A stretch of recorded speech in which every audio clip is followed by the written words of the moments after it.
So hi everyone, I'm Jenine Beekhuyzen, and I'm here to talk all things NVivo today, and one of my favorite things to talk about.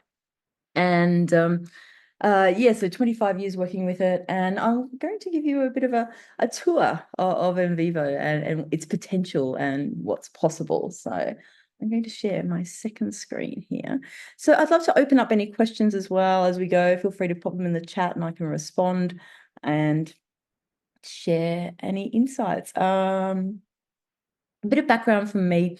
I've used the software on so many different projects, right from systematic literature reviews in, I guess, the beginning of a project through to where did we end up? We end up with children's drawings. If you're following me on LinkedIn, I was posting about that the other day, analysing children's drawings, obviously traditional interviews that have been transcribed or maybe not transcribed, video files as well of, say, children. I remember it was an engineering project with children in the classroom and videoing their responses to teachers and things like that. So a whole bunch of different things. So I'm happy to answer specific questions or anything a little more general as well. So it looks like most of us are here for a bit of a refresher today, which is perfect. And so I am going to start with the basics.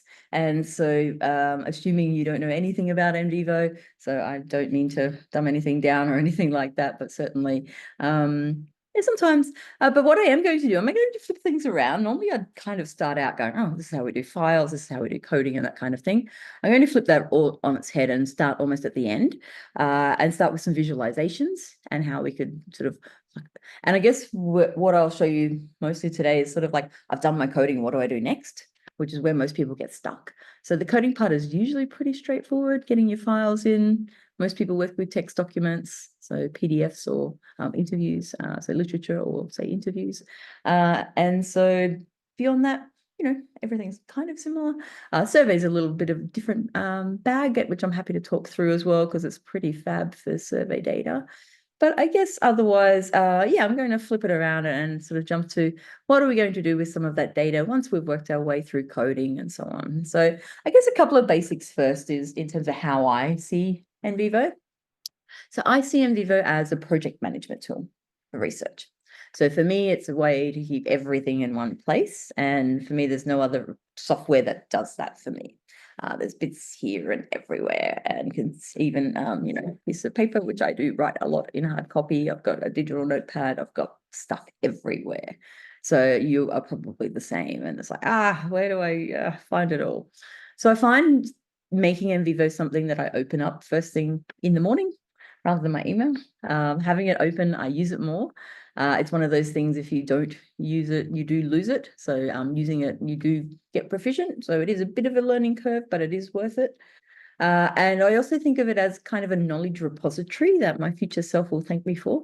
So I'm starting to build things up over time. And so literature, I'm going to come back to it probably again and again, maybe on other projects. So having it somewhere that I can get to with my notes about it and other things is super helpful. So I kind of think of it that way. This is my one-stop shop for keeping track. So first in the day, open it up and let's start using it. And then you find you use it for all sorts of different things you probably didn't realize as well. But super useful to keep everything together, which is really not so easy. So I am working with NVivo 15, and the way I know is because if I go to About NVivo here, it tells me my release version. They did some funny things with versions. They went from 12 to 20 to 13 to 14. Anyway, they mucked around a little bit. Now they're back to 15. So we have that. Again, please pop in any questions along the way in the chat if you have them. I am working on the Windows platform today. I do also work on a Mac. I have both, and I've written the book on both. So please, again, ask questions across platforms. The main thing I'll mention about the Mac version is there's about 20% of the features that are in the Windows version that are not in the Mac version, which is very frustrating. And they're mostly some of the more advanced features. And so it is, quite annoying. So I tend to use the Windows version for that reason. It has a bit more to it. And I've always used it, to be honest. But certainly the Mac version will get you most of the way. Awesome. So I'm going to pop into the sample project here. I can start a new one, and any recent projects I've worked on will be listed down the left-hand side here, or I can easily remove them by right-clicking. The sample project comes, and the reason why I like using the sample project is because you have access to it as well. And it's a really great way to get to know how someone else has created a project. So we can, you can go to it at any time and see all the things that we do today, but also go back to it again and again to go, oh, that's right, I'd like to do what they did, which is quite helpful. The other reason I really love it is because it's like a grown-up project. It's got pretty much everything that you can do in NVivo ready to go. So it's nice to go and have a play. I mentioned using NVivo from day one of your research, and I do definitely recommend using it for literature reviews.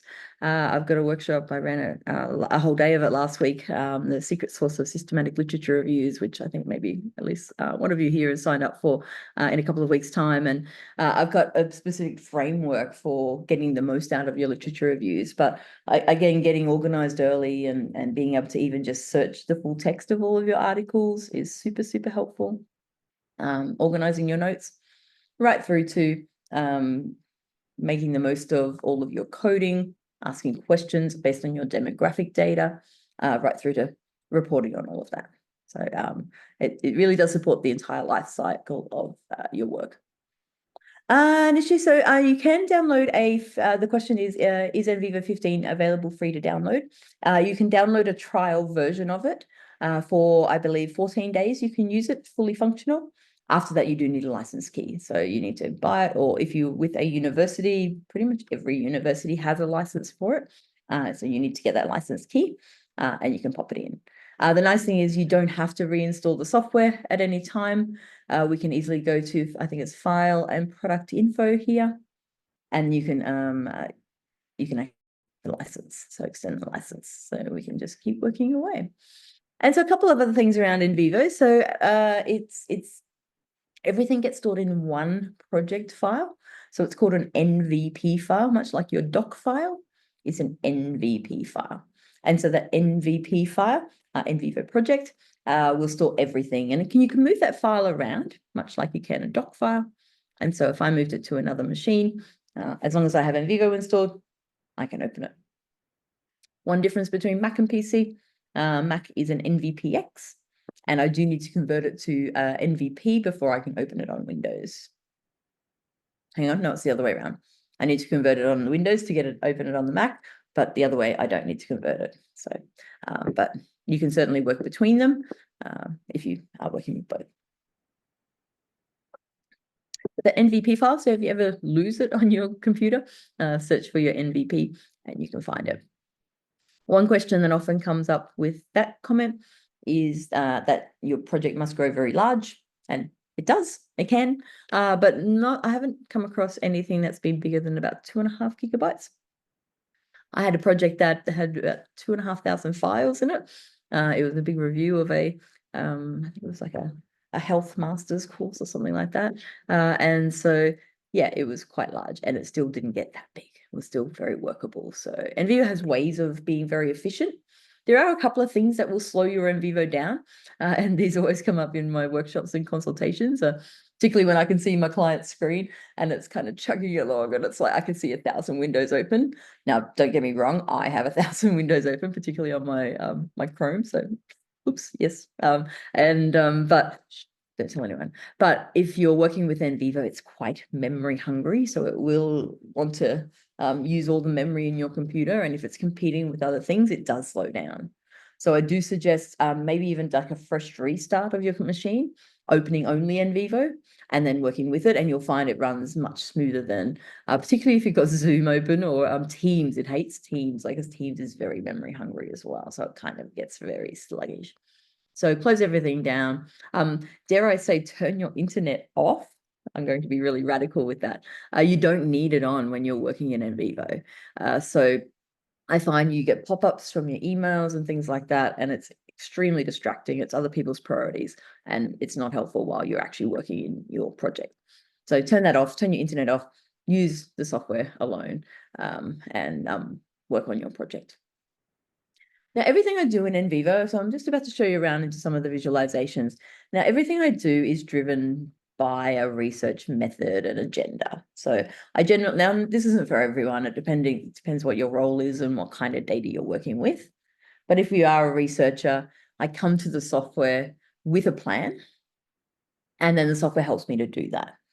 And if I go back to what am I even doing here? So traditionally, again, probably 25 years ago when I started learning, before I started learning the software, I had a big red folder and a bunch of highlighter pens. So a bunch of interviews and a bunch of highlighter pens. And I literally would work my way through.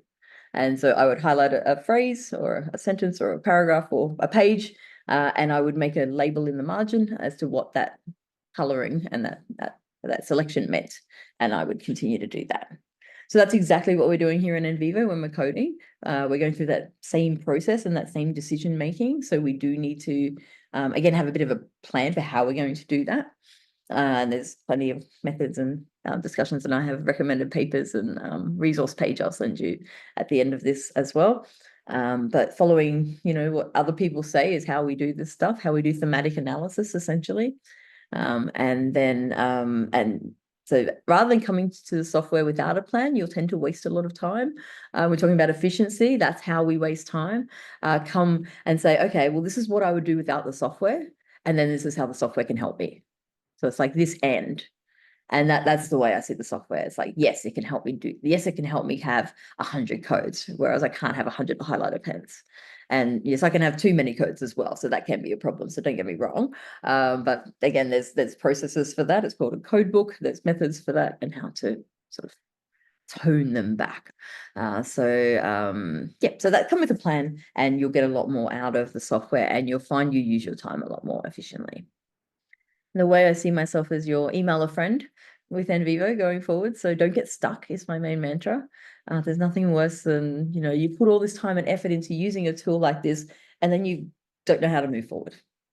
Like, honestly, I'm happy to offer a 10-minute, let me help you with no charge, just to get you moving along, because that's the last thing I want is for you to get stuck. And I can see it. I have this superpower. I can see where your project is and what you need to do, which is a really nice thing to be able to do, because then I get to give you homework and walk away and let you do all the work. But it's a really nice thing to be able to do. And sometimes you just need an outside perspective. You just need someone to go, what? And that's where we're at. So let's pop into NVivo, because I am talking a lot and I want to show you what this thing can do. So like I said, I'm going to start with a few visualizations, and I'm going to start with, say, interviews, because that tends to be what most of us are going to be working with. So I'm going to start with that. So here I have a bunch of interview files, and these, most of these have been transcribed elsewhere and then imported as Word documents. So you can see here is a bunch of documents, typical, semi-structured interview between Henry, the interviewer, and Barbara, the interviewee. And that kind of continues on with about 6 or 8 questions throughout. And some of these are in video format, and they've been transcribed directly in NVivo, which is possible. You can listen and transcribe in NVivo if you would like to. And I definitely recommend this, and I'll talk more about it as we go, because what it does is it connects the audio and video directly to what you actually type about it, and then what you do with that in terms of coding. So it keeps things in context, which is absolutely key to qualitative research. And we've also got, for instance, an audio file, which the audio has been imported, and then it has parts of it which have been transcribed against the audio file. So that's the same as the video, except it doesn't have the moving image. So what we have here is a bunch of different files. Like I said, most of us will be working with, say, interview files. And so all of these text files here follow the same kind of format as that first one with Barbara. So one of the first visualizations I really like is to say, okay, well, I've done my coding, and so we'll talk about the numbers a little bit later, but I've done my coding, and let's say I want to know what things Barbara talked about that were the same as Charles. So I wanted just a quick insight into what does my data tell me. So if I was to select, 2 of those, so I hold down my control button and I can select 2 items. I have a few visualization options, and these are on my right click, and I tend to always use my right click. Pop them down to visualize, And one of the options I have here is to compare. So I can compare 2 files, 2 codes, and 2 cases. So I'll show you a couple of options. So compare is just showing me what did Barbara talk about or be coded at? That was the same as Charles. Now it's a little bit big, but let's simply scroll all the way into the middle. So essentially what it's showing me based on my coding is all on the left-hand side are all the things that Barbara talked about that Charles didn't talk about. On the right are all the things that Charles talked about or were coded to that Barbara didn't. But then all the things in the middle are the things that both of them are coded to or talked about. So just a nice quick visualization to go, okay, what's going on in my data? Is that what I expect to see? And if not, why not? Or if yes, great. And I never do anything in my research without writing about it. So now I would go and set up a memo and start writing about this and make some notes. And so that's where I would start to document my process. Research is 80% process, 20% content. And if you're doing some kind of research degree, or even if you're not, you're essentially being examined or evaluated on your research process. And it needs to be repeatable. So one way to make it repeatable is to set up a memo. So I can pop down here. So one thing I could do is I would probably select all of this and copy it. I would then come over to my notes over here, and my memos are going to be your new best friends. I'm going to set up a new memo, and let's just say first thoughts. I can always change it later. Open a window.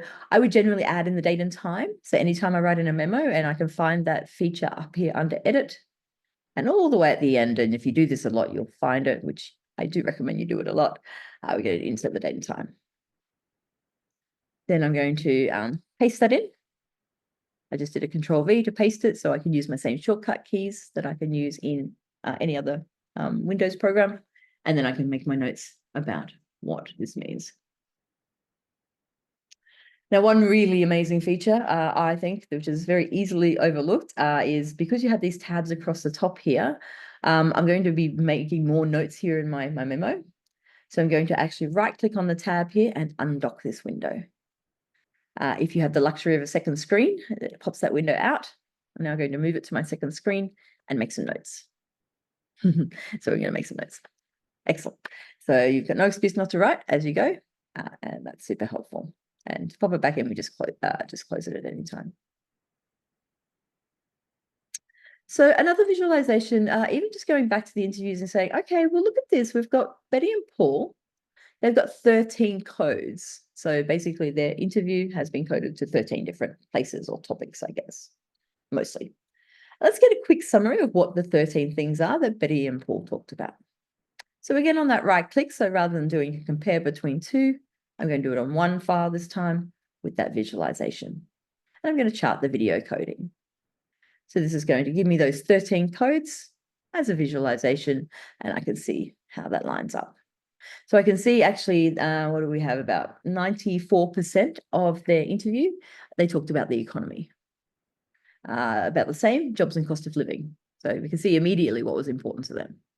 So a little bit beyond those numbers. So we don't want to quantify the data, but numbers can be super, super helpful to show us patterns in our thinking and in the data. And that's what we have here, the numbers, but the numbers really are behind that. You go, so what? What do those numbers mean? So super helpful to kind of dig behind that. Again, I can right click and copy that and paste it in my research journal, which is sitting on my second screen. Or I can even export that out as a JPEG or something else if I want to use it. I do get a bunch of different kinds of charts here as well. It's probably the most useful one, but you can play around a little bit with them. But just a quick insight into what's going on in my data. So what is going on. Another one that might be useful is if I was to go into Barbara's interview. Let's double click to open Barbara's interview. Now, keeping in mind, this is a mix of Henry and Barbara's words together. Any document that I open, I have an option to run a word cloud. What that word cloud does is simply counts all the words in Barbara's interview and displays them as a visual for me. So it does it pretty quickly. I can do it with one document or 100 documents. It takes not that much longer to do 100 than it does one, funnily enough.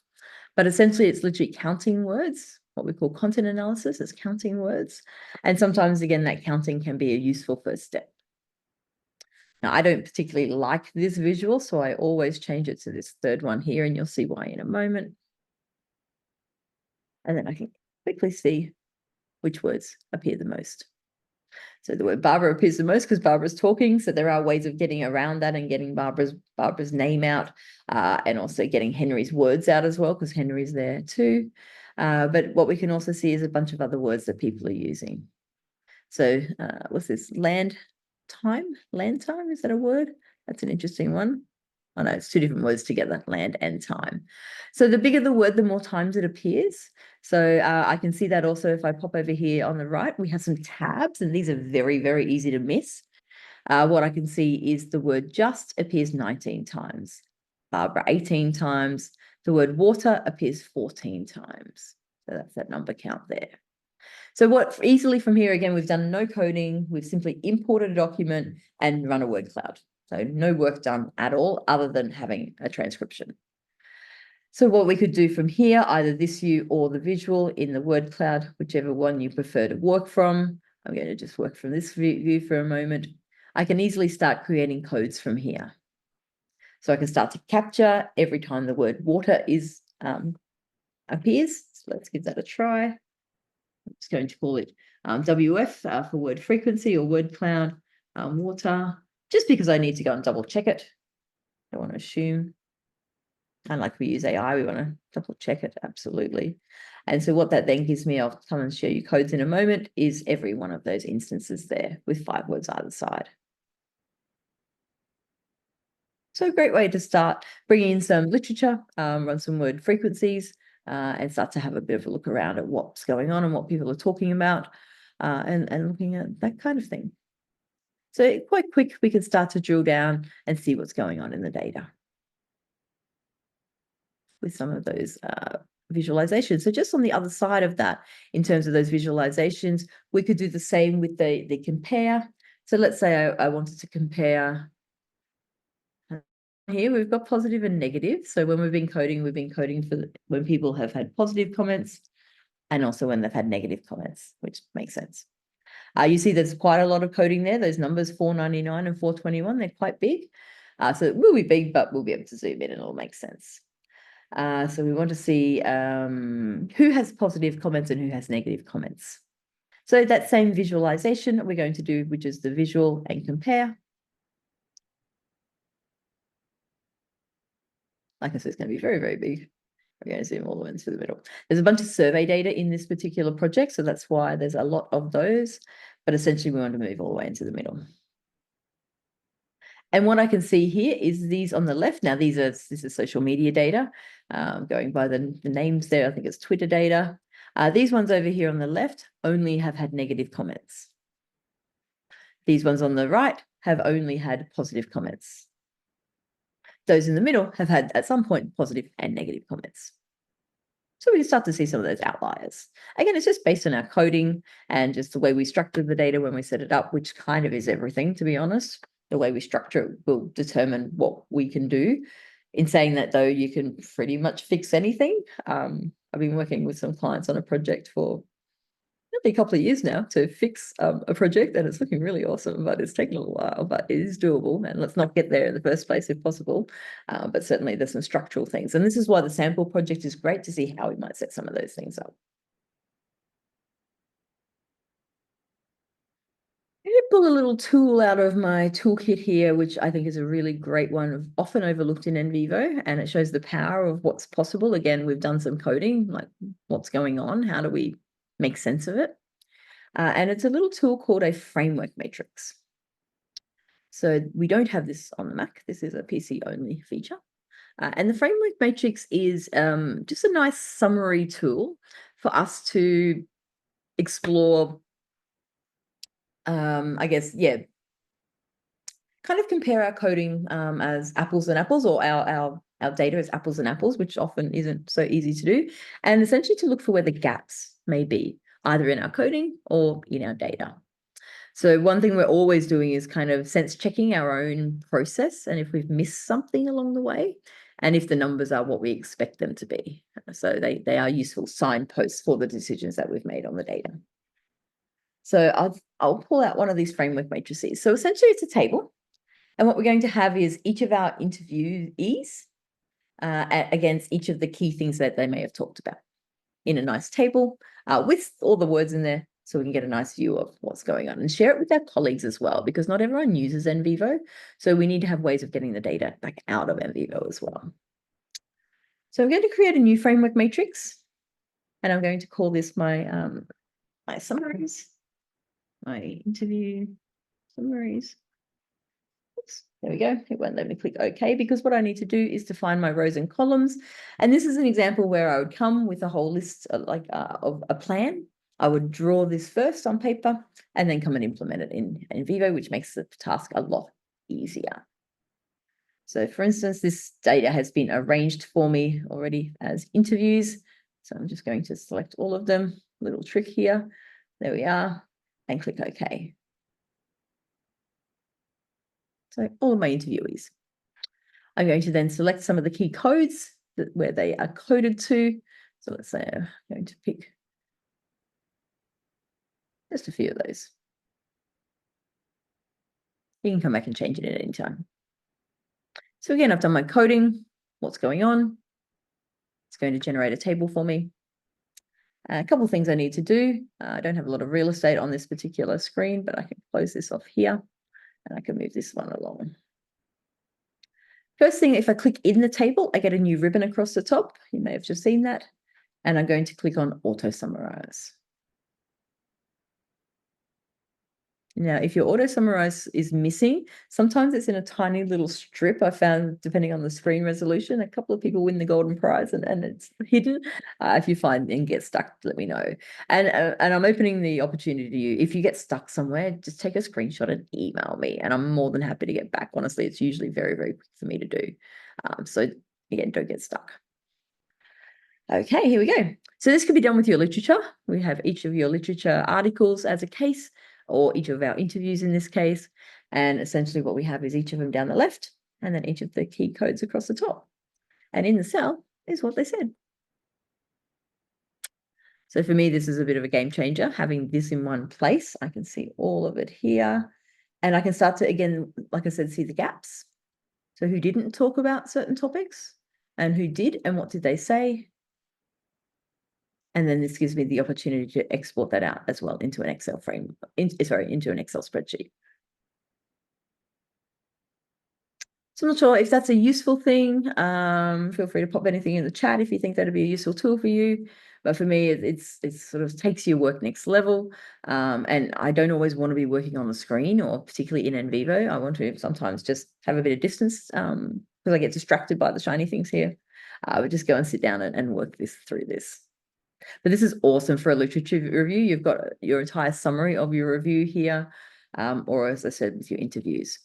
So I'm going to take this one step further. And for those of you in the room, if you think that was okay, I'm going to sort of supercharge that.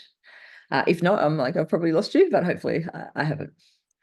So what I like to do is to have that as my useful summary. If I was to add more to it, I can just auto summarize again, nice and easily.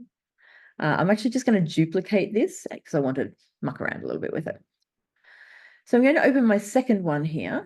Actually, it doesn't really matter which one I open. It does not matter. Just one thing I'm going to change, and that's the associated view. Oops, click at my table first. Associated view, I'm going to change it to cell content. So just do one little thing. By the way, you'll have this recording at the end. And so one little thing there, and all I need to do then is, what you'll notice is this cell here, what Barbara said about balance. I can read it in the cell.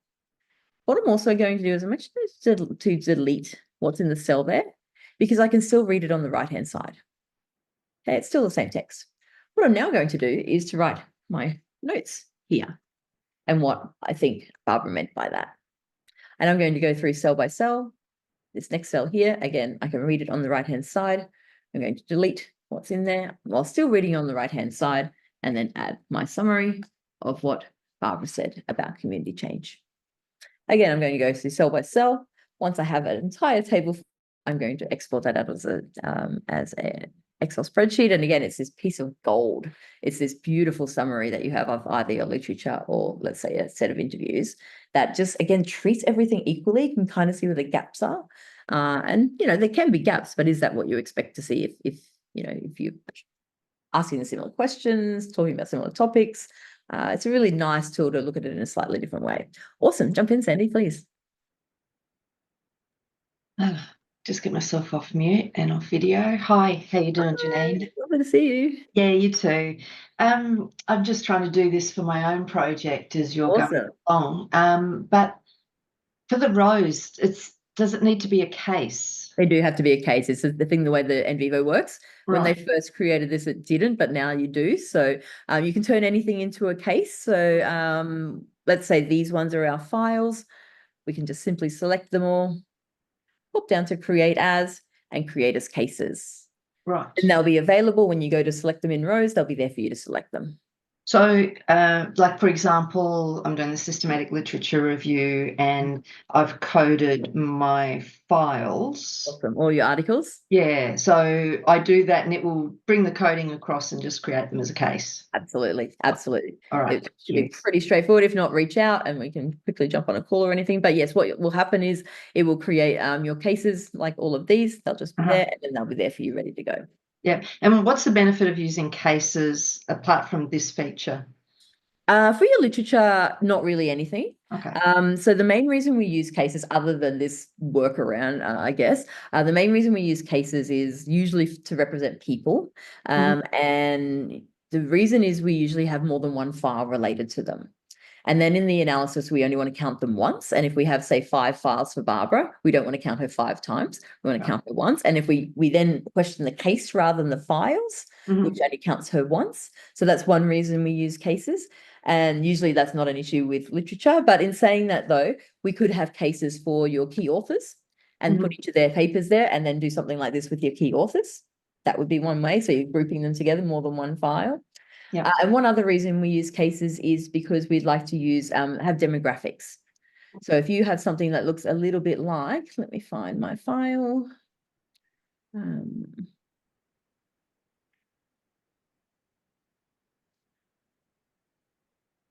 This is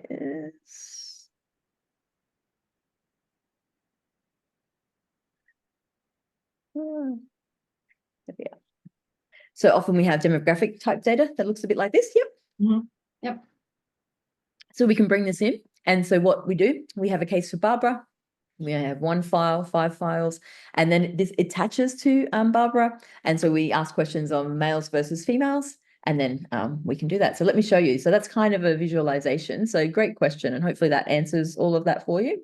Yeah, thanks. But I will jump in before you get on to the next one. Absolutely. I am really, really keen to see how the AI works as well. Okay. 15. So when we get to the end, hopefully you'll have covered that. Absolutely. We will absolutely have that covered. Love that. Thank you. I've been playing around a little bit with it, actually. So wonderful. Great. So I'm a big fan of the end point. Where do we want to get to? And so some of those things we've been playing around with. And another one of them is so yes, the framework matrix for the population of the text. This one's going to have some numbers. It's a bit similar. It's kind of like a crosstab for your qualitative data.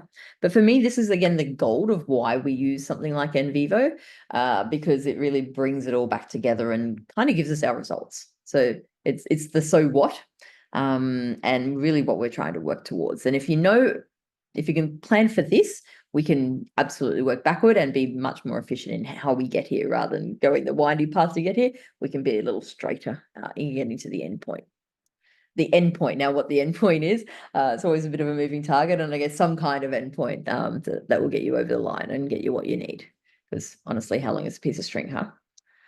So one of these that I'm going to run for us is, so if I have just a quick look at some of the codes that we have here, let's say I'd like to compare the different attitudes against the different types of economies that we have. So people are talking about the agriculture, the fishing and jobs, and tourism. And I want to see if people are positive or negative about each of those things. Now, what this does rely on is me doing what we call simultaneous coding. so that when I code things to multiple places. So if it's a positive experience they had about agriculture, I do need to code it to positive and agriculture. Now, most people will put agriculture under positive here. It doesn't really work out.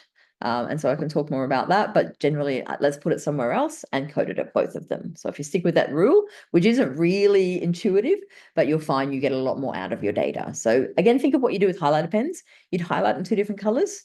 So here, again, you want to code it in 2 or 5 or however many places as you'd like to. So that it really is key. So we're going to compare those two. So I'm going to come down and quickly run a matrix. And again, I'm not here to really show you the details of how you do this. But again, you'll have the video, but you can find it online. But just to show you that it's quite quick when you know what it is you want to do.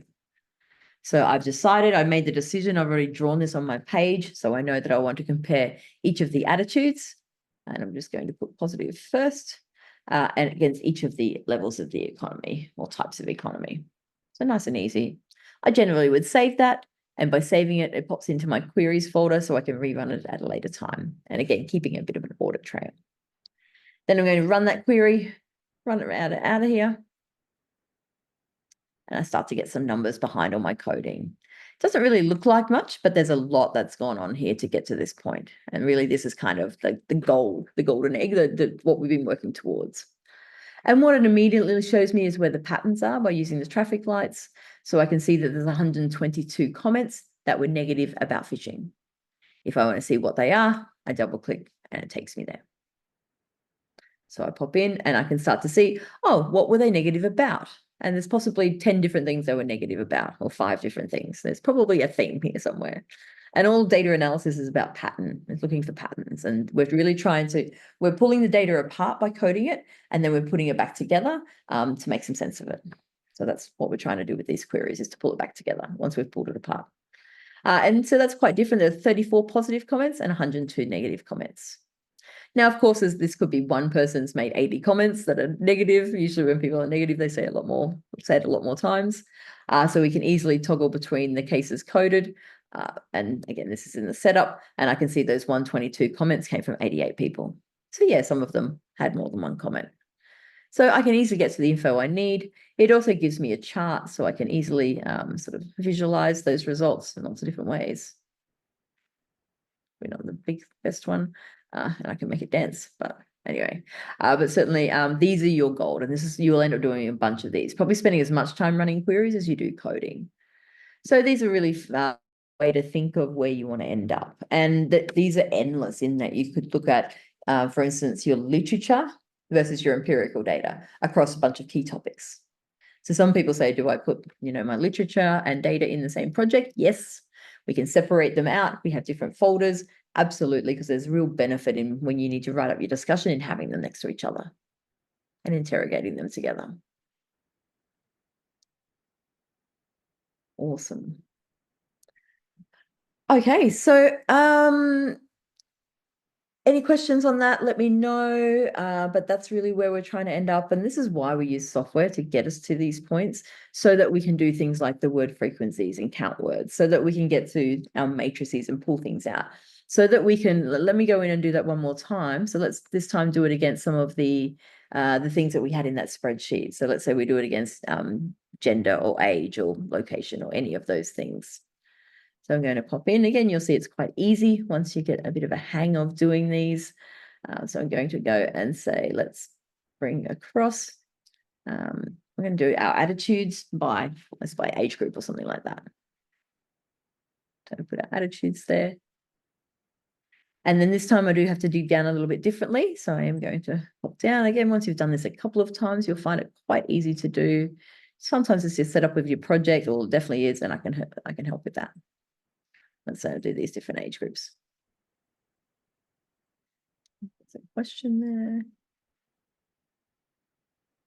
Yep, the demographic sheet. So that was the one that was sitting over here. So that's what that looks like before we import it. Once we import it, I'll show you in NVivo what that looks like. That's sitting over here under our case classifications. and I'm going to double click on person. Now, this project has got a mix of survey data and interview data. So, and they've asked some of the same questions, but essentially any that have a name, Charles, Richard, Maria, and Daniel, this is them and what's been imported from the spreadsheet. So we can have different questions. We've asked different people and it will combine them, but some of them are the same. We want to look at them together. So that's what it looks like once we import that. And we import that via the import part of the ribbon, and the classification sheet is where we do that. So this one, again, I would generally save it, and then I'm going to run that one. And it's pretty quick for all the hard work that I've done, but now we can really start to ask questions of the data that we would definitely not be able to do before. I can flip that around as well quite easily. And I can start to see, okay, from the different age groups, if I can move this across, it's a bit tricky. There we go.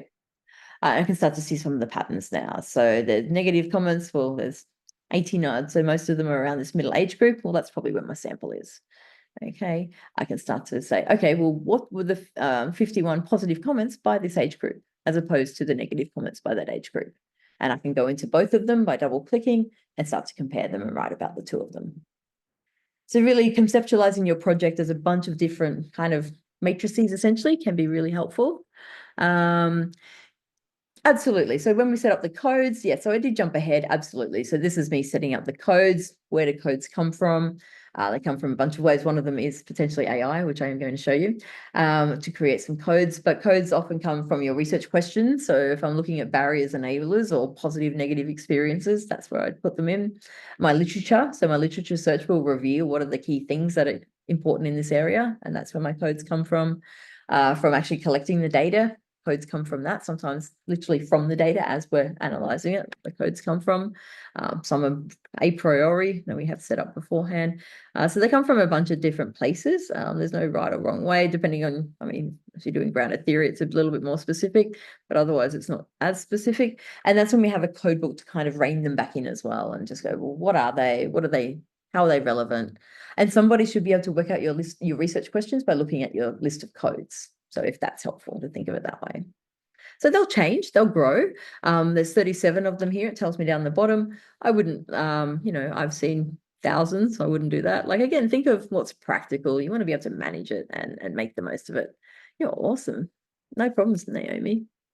Thank you. Yeah, absolutely. Keep adding codes, work in progress, add them as you need them, change them. We can merge them. So let's say we decided community change was part of balance. I can cut that one and either paste it above so it's a child, or I can merge it together. So yeah, we're moving them around. One little tip here, if you've got a bunch of codes, we can, and you're clicking on these little plus signs all the time, we can expand and collapse and expand them all. Just move that. There we go. And then I'd print that out, print that list out, and then anytime I can collapse it again. That does save you a few grey hairs. Awesome. Okay, so let's talk about the new AI features. So I am going to finish on time, so I am not going to go over time here. So I'm just conscious of that. So what we've got is I'm going to pop over to my files to start with. So let's say we've brought in a bunch of files here. So the first AI feature we have, and again, this is the only difference in version 15 that we've got. If I was to select a bunch of files here, one of my options is to do my AI assistant to summarize those. Now, what I do need to do is it's going to ask me that I need to read some terms and conditions, and it tells me, and I can answer some questions about how they've implemented this. I have been looking into it quite a lot. I do need to agree to these terms of use, and I still can't click OK. I do need to read them, or at least go to them. And then they're quite satisfied that you've done that, and then they'll let you proceed. Okay. Once I've done that once for this project, it's going to give me an option. And I guess one of the things I've really tried to do, I believe, is to be transparent in where AI is being used. At first, I was a little skeptical. I'm less skeptical now. Like, if it can help, why not? There are a bunch of questions which I do cover in my using AI ethically and responsibly seminar coming up. I've been doing quite a lot of research, but without further ado, let's just do a quick generate, and it's going to generate a summary for each of these. So if I can do this, now that has notes with the video. It's not just a video, and then I can generate each of them. Whether or not you agree with them, that's up to you. And what it's going to do is we can add a memo for each of them. So it's going to create a memo link, and it's going to put that summary in there, and then I can click OK. So I can do short summaries, I can do longer ones, I can do different languages. So if I have a document in a different language, I can summarize it in English, for instance. So that would be one way I could use this. And now I'm going to have it under my AI summaries. It's created that folder. And here's my summary that's created for Barbara. And so it does indicate it's AI. And of course, it's in an AI folder. So that's kind of helpful. So that's the first way. The second way is if I was to go to, for instance, so this is quite new to me. I haven't used it on a project yet.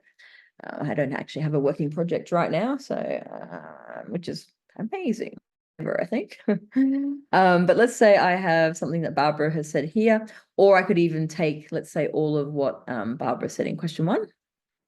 So I'll go all the way to the end and hold my shift and select all of that. And then I have my AI assistant on my right click again, and I can summarize the text for question 1, for instance. So summarize question 1. Yep. And so again, I have an option for how do I, let's do a long one just to see what it's like differently. And then I'm going to generate that. Makes it a little bit longer. And again, the nice thing is, you can opt in or out. You don't have to use these tools. You do have to go to them to use them, which, is a good thing. It highlights it. And the reason why it highlights it is because it does it as an annotation this time. So I can't see my annotation on the screen right now, but it's here up on my ribbon. And then it's got my annotation at the bottom. So just because I'm doing part of a document, but if I click here, it will take me there. And also it's going to have something, sitting there. So it does a little bit differently, but that's how we do that one. Let me see. Okay, and the other way that we can use our AI feature, and I've been reading all about journals and how do you cite AI and stuff, and I'm like, maybe you shouldn't be having something that's directly written by AI in your stuff. Maybe. Anyway, that's a whole nother conversation. But let's say here, and this could be a useful tool to do. Let's say we've coded everything at negative. I wouldn't leave it there, but let's say we've coded everything at negative, and I want to see what were the main things that were negative. So I can choose negative and pull out my little AI assistant and get it to suggest some children codes for me. So if I just go and generate that, the more coding you've got, the longer it'll take. Almost there. There we are. It's popped all that in there. So you can have a coding references. You can choose a few options there, but coding references, I think makes sense. And then these are all the codes it's found. So I'm just going to click OK. It's going to generate those codes and pop them here under negative. So that's what's negative that people are talking about. Now, I personally wouldn't keep them there for the reasons I said before. I wouldn't have codes under negative. I would actually move them out. So I would actually probably create one down here called issues or something like that. And if you think of your matrix, that's why I can't have them under negative. They need to be somewhere separate. And so what I would do is just cut them, and then I would just paste them under issues. I would do the same for positive, get the issues, pop them under issues and paste them. And then there's probably some things that are enablers are probably also barriers. So there's probably some crossover there. But it could be a nice quick way to create some codes as well. Always double checking, if you agree. Do I agree that everything that's coded here is related to community residents? Or resistance, sorry. And if not, well, I can simply go through, little triple click here, and then I can just simply uncode from this code. And it just takes that little reference out. So nice and easy to get stuff in the codes and to get it back out. So that's kind of our NVivo, and I know I didn't really do the basics today, but it's kind of all out there. I've got a YouTube channel as well, so just Google Jenine and the Queen of NVivo YouTube, you'll find me, and there's a lot of short videos on there and bits and pieces, just little less than 3-minute videos, just for a lot of the basics. So I don't think it's really, I thought it's more useful to cover some of the other stuff. You're welcome, Nishi. Thank you so much. And yes, I will send a recording of today's session. And absolutely want you to put these things into action. That's most important. There's no point going away. I want you to have a bit of a plan and know the possibilities. And I know an hour goes very quickly. I do have 2 more sessions coming up. And if you'd like to know more about using AI ethically and responsibly, more generally in your research and where you can use it at different places with your literature and other stuff. Yes, and also the secret source of systematic literature reviews, which I love to run. So I've got a whole framework where I can help you get much, much more out of your literature reviews and make the most of it. So hopefully you're a little excited about NVivo and take it forward with you. But again, don't get stuck. I'm here as your emailer friend going forward. And yeah, hopefully getting you excited and not make your research any more difficult than it needs to be, because what's the point of that? So thank you. I welcome any feedback, and I will definitely, yes, excellent. I will send you the secret source sessions and our follow-up stuff. And yeah, looking forward to an exciting 2025 with the new book and lots of great new content and lots of free stuff, and motivating us along with our research. So I'm here alongside you, which I think we all need. So I'm with you too. So thanks for coming today and giving up your lunchtime, and we'll have many more of these. So I'll see you again very, very soon.